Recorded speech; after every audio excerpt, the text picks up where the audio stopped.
bienvenue sur la chaîne du lecteur nomade. Aujourd'hui, on parle de Malcolm X. Donc, Malcolm X, plutôt, la bibliographie de Malcolm X, c'est le dernier livre que j'ai lu. Ça a pris quand même du temps à le terminer, je dois avouer. Plus de temps que j'avais prévu. Pour plusieurs raisons, je pense un certain manque de discipline, malheureusement. Euh, je pourrais aussi mettre la faute sur les écrans. Hein, les écrans de manière générale, le, les réseaux sociaux. Mais bon, ça, je pense que ça, vaut mieux mettre la faute un peu sur moi-même. Puis, ouais, ça, je pense qu'il y avait aussi le fait que j'ai eu un peu un certain malaise en lisant le livre. Certaines choses me rendaient un peu inconfortable. Puis ça m'a amené plein de questions sur un peu à quel point on est prêt à, à atteindre nos objectifs, peu importe les moyens. Hein, ça amène cette question-là. Est-ce que la fin justifie les moyens? Puis à quel point un peu les objectifs qu'on peut avoir, ça peut nous amener à voir le monde un peu d'une façon différente. Bon, je vais essayer un peu d'en parler dans le livre. Évidemment, le livre, la biographie de Malcolm X, c'est un livre que beaucoup de gens sont au courant. Ils ont déjà entendu parler, ils connaissent le personnage. Mais j'ai quand même cette impression-là, puis peut-être que je me trompe. J'ai cette impression-là qu'il y a beaucoup de gens qui ne l'ont pas lu. Moi, ça m'a pris quand même du temps à le lire. Je suis au courant de ce livre-là depuis plusieurs années, plus de 10 ans. Mais là, c'est comme c'est maintenant là, que j'ai décidé de le lire. Et en quelque part, je pense que ça aurait été bien que je le lise plus tôt. Malgré ça, je me demande si j'aurais eu les mêmes conclusions que j'ai aujourd'hui. Probablement pas. Mais c'est un livre que je pense qu'il est quand même important à lire. Puis évidemment, je le recommande, je le dis tout de suite. Je pense que c'est important de connaître un peu le personnage. Parce que je pense que souvent, on a cette vision un peu biaisée du personnage. On se fie beaucoup aux représentations de lui qui ont été faites, que ce soit dans les médias dans le passé, ou sinon même le film de Spike Lee. Je sais qu'il y en a eu d'autres qui sont un peu reliés avec Malcolm X, là, ou plutôt Malcolm X, il apparaît là-dedans. Mais essentiellement, je pense que le livre, étant donné que c'est un peu la source la plus fiable, tangible, écrite qui existe. Évidemment, là, si on parle de ses proches, de la famille, ça, c'est autre chose. Mais comme je dis, ça, c'est pas quelque chose qui est écrit et tout. Donc, ça. Donc, c'est un livre que j'ai lu récemment. Puis, une des premières choses qui m'a surpris en lisant le livre, c'est le fait que c'est pas lui qui l'a écrit. C'est pas lui qui l'a écrit. Et ça, je pense que souvent on pense que les bibliographies c'est les mêmes personnes qui l'ont écrit, mais c'est pas le cas. Je pense il aurait pu le faire, mais bon, qui sait franchement. Donc ça, c'est un journaliste qui l'a approché, il lui a demandé s'il était intéressé à écrire une bibliographie, à faire écrire sa bibliographie. Puis bon, il a fini par dire oui. Il a demandé la permission à au prophète Elijah Mohammed, qui est quand même une figure controversée de la nation de l'islam dont Malcolm X a fait partie. Après avoir été en prison, ça a été vraiment une des choses qui l'a amené sur la bonne voie, d'une certaine manière. Parce qu'avant, il a commis des crimes, plus des vols. Peut-être possession de drogue aussi déjà. Un peu, mais le vol, c'était une des premières choses pour lequel il a été mis en prison. Donc, c'est pas une personne qui a nécessairement une vie facile. Hein, on le voit déjà là avec son enfance, son père qui a été tué par les membres du KKK, sa mère qui par la suite, elle a été, je pense, dans une asile. Donc, une enfance difficile, puis avec certains des propos qu'on voit qu'il qu'il dit. Je n'ai pas le bon mot. Mais avec certains de ses propos, on comprend un peu pourquoi il y a autant d'animosité, de haine. Puis en même temps, c'était une différente époque. Moi c'est pas quelque chose que j'ai vécu. Quoi, dans les années 50, 40, je pense quoi, Malcolm X, il est né dans les années 40, probablement, si je me trompe pas. Malcolm X, Burt, bon, 1925, le gars est né en 1925. C'était un monde différent. C'est un monde différent.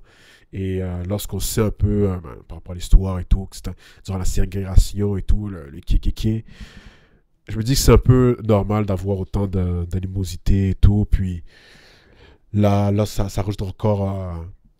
Ben, ça devient encore plus grand lorsque tu fais partie de groupes comme la Nation de l'Islam. Puis bon, évidemment, je pense qu'on peut donner des critiques à la Nation de l'Islam, hein, mais ils ont aussi fait quand même des bonnes choses de ce que j'ai pu voir là. Ils ont réformé beaucoup de gens, des anciens criminels, dont Malcolm X, des prostituées, des drogués. Il y a beaucoup de gens qui sont apparemment qui ont pu sortir de leur situation négative à travers la nation de l'islam. Donc ça, je pense que c'est une bonne chose. Mais quand je vois un peu souvent là ce qui est une de leurs ben, un peu leur idéologie là, pardon, leur idéologie, je pense qu'il y a quand même un aspect négatif, surtout aujourd'hui. À l'époque, bon, disons, c'était une différente époque, hein. Aujourd'hui, je me dis que c'est pas nécessairement la chose la plus positive. Je pense que comme de ce que je vois vraiment dans la communauté noire, on a souvent tendance à pointer du doigt l'extérieur. Puis quand je dis l'extérieur, c'est les autres. euh, Au lieu de se poser des questions sur, OK, qu'est-ce qui fait en sorte que notre situation soit euh, la nôtre. Désolé. Qu'est-ce qui fait en sorte qu'on soit dans la situation dans laquelle on est.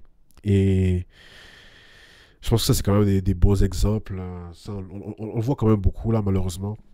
Mais bon. Euh, et c'est ça, là. Donc, c'est vraiment le fait que... qui prenait beaucoup cette idée-là que, ah oui, l'homme blanc est le diable, tu vois. Euh, des- Comme je dis, à l'époque, je peux comprendre à un certain niveau. Euh, mais comme je dis, quand je vois que les gens ne lisent pas vraiment, ne se renseignent pas nécessairement sur le personnage, on a tendance souvent à glorifier la personne. Puis même lui, dans le livre, il y a beaucoup de passages là où il dit que il regrette certains de ses comportements, qu'il aurait dû faire certaines choses différemment. Euh, mais, it is what it is. Donc, c'est pas des choses qu'il referait. Et cette réflexion-là, je pense que c'est ça qui est quand même très important. C'est qu'on voit le personnage à évoluer. On le voit évoluer, son idéologie change à travers le livre pour plusieurs raisons. Mais il y en a une vraiment comme... C'est pas une, là, c'est un des épisodes majeurs, hein, qui arrive plus tard dans sa vie, c'est concernant l'islam. Hein, parce que lui, il faisait déjà partie de la nation de l'islam. Et lorsqu'il décide d'aller à la Mecque qui est vraiment l'événement là où tous les musulmans vont, je pense que c'est une fois par année, la Mecque. Bon, je dis un événement, et le lieu de naissance, c'est quoi exactement la Mecque? Ouais, c'est ça. Ouais. Donc, c'est ça, c'est la ville la plus sacrée pour les musulmans. Hein. Et évidemment, Malcolm X était musulman, mais disons à l'époque, la nation d'islam et les musulmans on va dire, du Maghreb et ces régions-là, c'est pas exactement la même chose. Right? Et s'il y a une des choses que je trouvais quand même étonnant, c'est le fait que en fait, plutôt je me demande, est-ce qu'ils savaient que, par exemple, les Noirs avaient été mis en esclavage aussi par les musulmans à l'époque? Parce que je me dis, s'ils avaient su, ils seraient pas associé à la nation de l'islam. Je ne me rappelle plus c'était quoi encore l'histoire, comment ça a été créé. Je sais que c'est Elijah Mohammed qui est un peu à la tête de ça. Je pense qu'il y avait une autre personne qui lui avait fait découvrir, mais bon, je ne me rappelle pas les détails, mais ils expliquent un peu dans le livre. Mais moi, c'était une question que je me demande, est-ce qu'ils savaient ça? Parce que probablement que ça aurait fait toute une différence. Mais là où je voulais en venir sur le fait que j'ai trouvé ça un peu drôle, c'est que, et tu vois, le gars il passe vraiment de l'endroit où il y avait un endroit ségrégué. Là, il y a les noirs, les blancs, puis bon, on va dire d'autres peuples, à un endroit là où il y a des gens un peu de toutes les couleurs. Ça, c'est comme ça qu'il le décrit. Il voit des blancs, des noirs, entre les deux là. Je caricature ça comme ça. Et le gars, il est vraiment surpris. Il voit que tout le monde est musulman, qui a la paix entre eux, qui sont. Tu sais, il parle vraiment de camaraderie. Et là, il voit ça. Puis là, c'est là que tu vois un peu l'importance de voyager. Et je pense que même lorsqu'on a ce goût-là de voyager et tout, on réalise pas à quel point le monde est grand, puis à quel point les choses peuvent être différentes ailleurs. Puis là, après ça, mais il réalise que, ah oui, bon, peut-être que les noirs et les blancs et tout peuvent coexister ensemble. Mais qu'il faut que ce soit à travers, ce soit sous l'islam. C'est là que je trouve ça un peu drôle.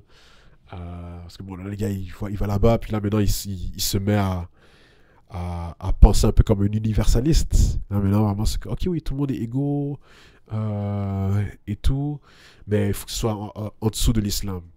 Donc, ça, c'était quand même.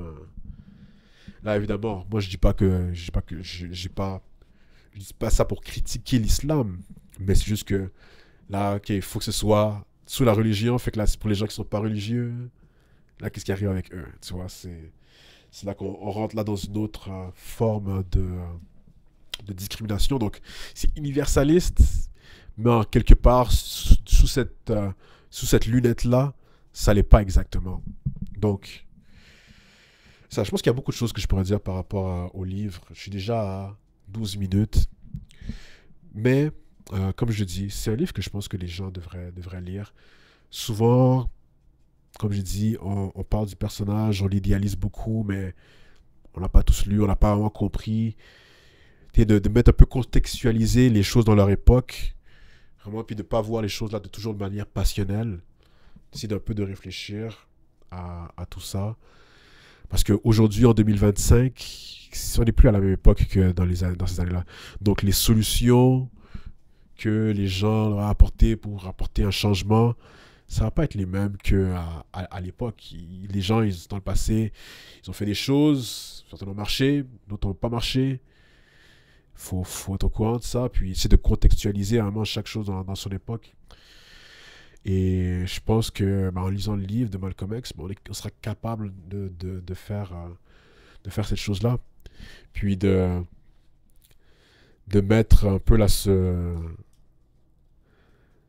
de côté peut-être là pas que c'est une mauvaise chose là. Même moi, bon, j'ai pas lu encore Martin Luther King, mais toujours cette dichotomie là entre les deux.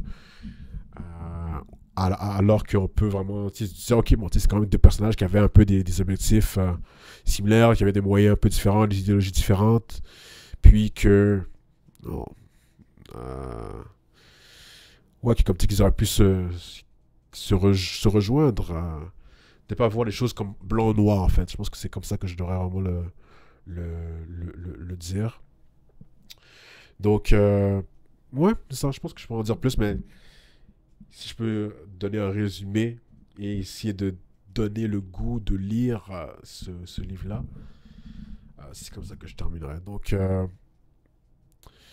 merci beaucoup pour m'avoir écouté. Et je vous dis à la prochaine. Cette fois-ci, j'essaierai de faire en sorte que ce soit beaucoup plus tôt. Mais à ce moment-là, comme j'ai dit, il y a certains moments-là, j'ai moins envie de lire. Puis il y a aussi en même temps le travail qui a pris beaucoup de mon temps ces derniers mois. Je dis travail, mais aussi recherche de travail. Bref. Ça, peut-être que j'en parlerai pour une autre fois, mais à la prochaine.